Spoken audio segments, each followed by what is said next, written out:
Baik, apa ceritanya di Sabah? Hari ini telah memasuki hari ke-8 kempen bagi Pilihan Raya Negeri Sabah ke-17. Dari pantai timur sehingga ke pantai barat Sabah, bahang pilihan raya semakin dirasai. Pelbagai tawaran oleh parti, begitu juga pelbagai suara pengundi diangkat untuk didengari oleh bakal wakil rakyat. Dan Hasimi Mohamad bersama rakan setugas AB UZA telah merantau ke beberapa lokasi di Sabah untuk menyelami suara hati rakyat. Hasimi Mohamad, silakan dengan laporan. Baik, terima kasih Ehsan di Pulau Pinang. Betul, saya bersama dengan AB UZA beberapa hari lalu telah pun berada di beberapa parlimen di pantai barat utara Sabah melibatkan Kota Belud, Kudat dan Kota Marudu, yang mana untuk kita mendapatkan perkembangan mengenai don-don di bawah parlimen berkenaan, yang mana kita jangkakan sangat sengit melibatkan don-don di bawah parlimen berkenaan, yang mana ia didominasi dengan pertemuan daripada pelbagai parti termasuk GRS, BNPN, Warisan, KDM dan Bebas, termasuk juga Gelombang Hitam.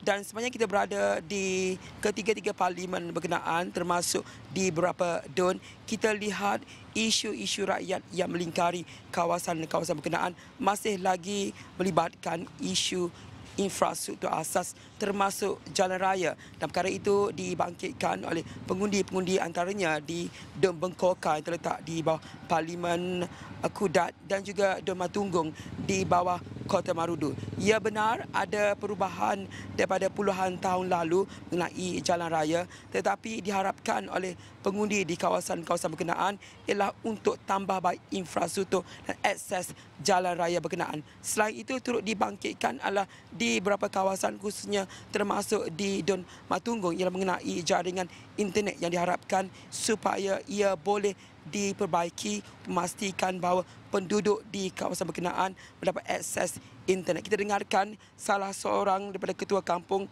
Mompilis di bawah Don Matunggung berkenaan dengan masalah atau hasrat di bawah kawasan beliau.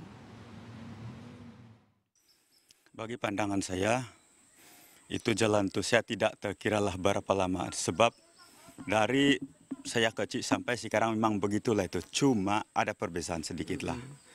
Dari dulu tuh metode jalan itu kecil dan sekarang itu sudah besar.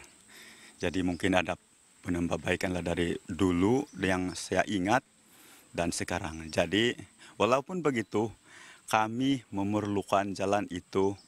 Indikat lah ini yang sekarang itu kami mau dikasih naik lagi lah, maksud saya kalau boleh kami mau karena aspal dari jalan bermula dari simpang Sebayan sehingga kok dalam sanalah begitu.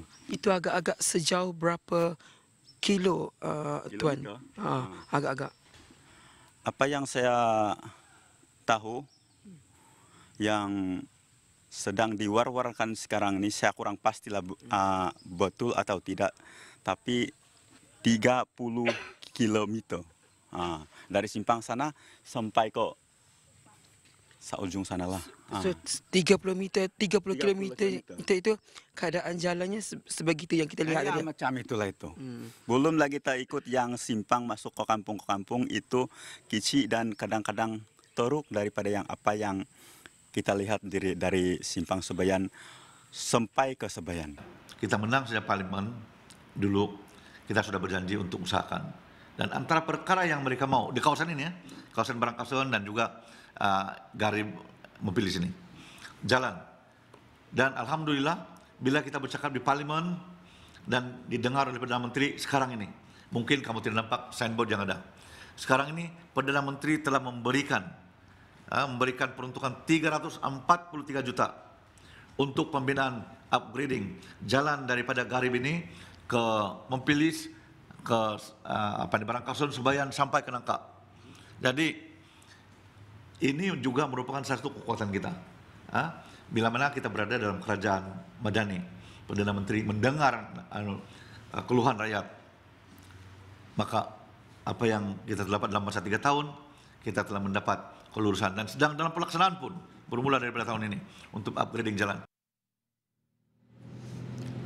Dan itu juga jawapan diberikan oleh salah seorang calon di Don Matunggung iaitu KDM, Datuk Wetron Bahanda, yang berikan komitmen untuk menyelesaikan isu-isu asas di kawasan berkenaan selepas beliau beralih daripada Dom Bandar ke Dom Matunggu. Sudah tentu sepanjang kita melihat 7 hari berakhir kempen ini, berbagai isu dibawakan oleh parti termasuk juga melibatkan 40% hasil Sabah. Dan semua ini kita akan bawakan di Astro Awani dan astroawan.com. Untuk jam ini kita kembali kepada Ehsan di Pulau Pinang.